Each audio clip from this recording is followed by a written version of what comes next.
Welcome back. मैं हूँ doctor Amrita. इसके पहले के वीडियो में हमने देखा है कि कोरोना का जो नया स्ट्रेन आया है उसके बारे में बहुत सारी बातें हो रही है, उसके साथ में कुछ अफवाहें भी है। तो इनमें कौन सी अफवाह है, कौन सी बातों को सच मानना है, हमें कौन सी प्रिकॉशन लेनी है कि हम ये कोरोना के नए स्ट्रेन से बचेंगे, इन सारी बातों की हमने डिटेल इन्फॉर्मेशन ली है। तो आप वो वीडियो भी ज़रूर देखिए, उसकी लिंक मैं आपको डिस्क्रिप्शन बॉक्स में डाल दूँगी, आप वहाँ से चेक कर लीजिए। तो आज के वीडियो में देखेंगे कि हम 7-8 महीने से पैंडेमिक में है, बहुत दिनों से हम वैक्सीन आने का इंतज़ार कर रहे थे। अभी हमें गुड न्यूज़ आई है कि हमें वैक्सीन मिलने वाली है कुछ ही दिनों में, लेकिन उसके साथ ही कुछ और वापस कुछ बातें होने लगी है, कुछ अफवाहें आने लगी है वैक्सीन के लिए। उनमें से एक अफवाह यह है कि ये सेफ़ है या नहीं। तो जब भी कोई वैक्सीन बनती है तो वो वैक्सीन 100% सेफ़ है या नहीं ये कोई नहीं बता सकता। हालांकि ये बात सच है कि कोरोना की जो वैक्सीन बनी है वो बहुत जल्दी जल्दी में बनी है। इसे दूसरे वैक्सीन के जैसे बहुत दिन या बहुत महीने नहीं मिले उन्हें टेस्ट करने के लिए, उसके स्टडी करने के लिए। लेकिन ये जो अभी स्टडी हुआ है वो बहुत वाइड पॉपुलेशन पे हुआ है, अलग अलग कैटेगरी के लोगों पे हुआ है, अलग अलग देशों में, अलग अलग क्लाइमेट कंडीशन, उम्र, ये सारी चीज़ों में अलग अलग लोगों पे इसका रिसर्च होने की वजह से हम ये मान सकते हैं कि इसके ऊपर वाइड स्टडी हो गया है। और जिन लोगों पर ये स्टडी हुआ है उनमें ये ध्यान में आया है कि ये वैक्सीन 90 to 95% लोगों पे काम करती है।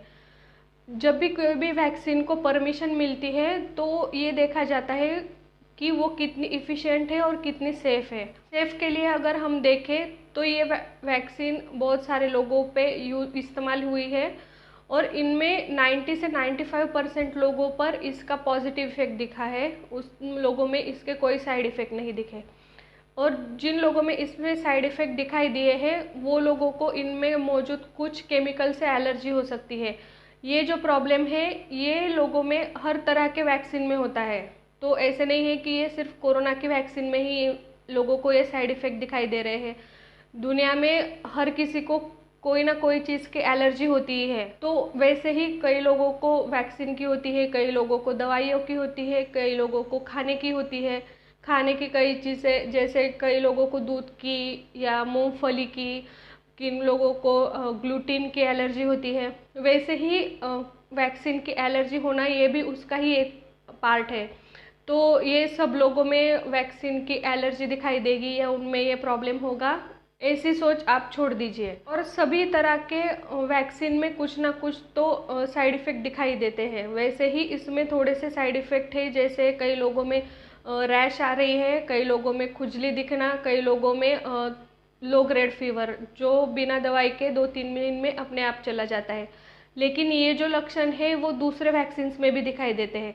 और जब भी कोई वैक्सीन को परमिशन दी जाती है तो उसको सेफ्टी के साथ में दूसरा क्राइटेरिया रहता है कि वो कितनी इफ़िशियंट है, यानी कितनी कारगर काम कर रही है। तो ये जो वैक्सीन है ये 2-3 देशों में अलग अलग कंपनियों की बनी हुई है।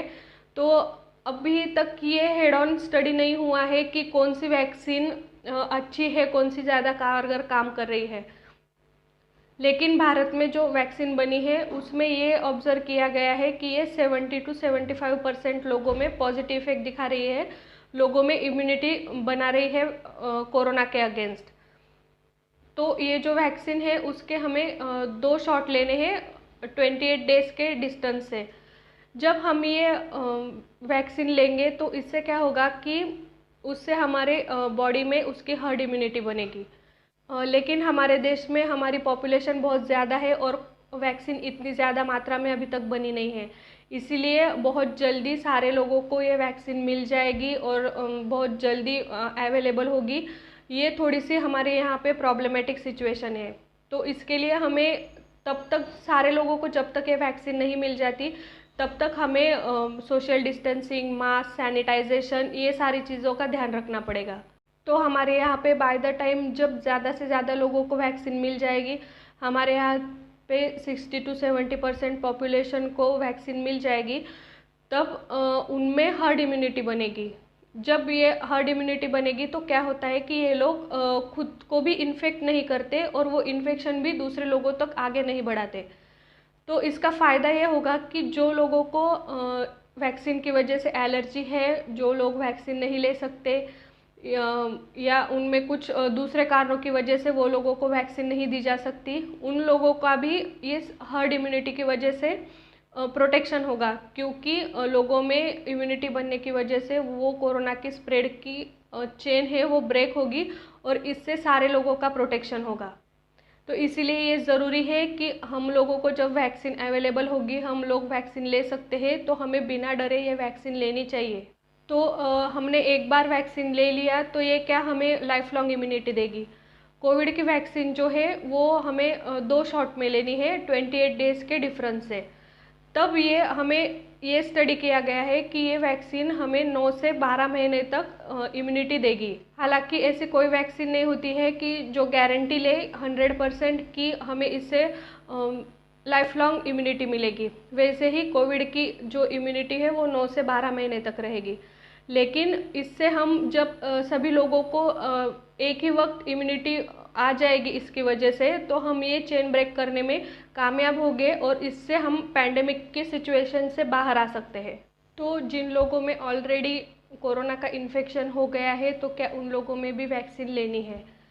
तो हाँ, क्योंकि जब आपको कोरोना का इन्फेक्शन होता है तो हर किसी के बॉडी में कोरोना के जो वायरस है वो अलग अलग क्वांटिटी में जाते हैं। कई लोगों में कम वायरस लोड होता है तो कई लोगों में ज़्यादा वायरस लोड होता है, उनमें जो लक्षण है वो ज़्यादा दिखाई देते हैं, इसीलिए उनमें कम ज़्यादा एंटीबॉडीज़ बनते हैं। लेकिन जब आपको वैक्सीन दी जाएगी तो सब लोगों को सेम क्वांटिटी में सेम अमाउंट में वायरस लोड दिया जाएगा। इसकी वजह से जो आपके शरीर में एंटीबॉडीज़ बनेंगी वो ऑलमोस्ट सेम क्वांटिटी की होगी सभी लोगों में।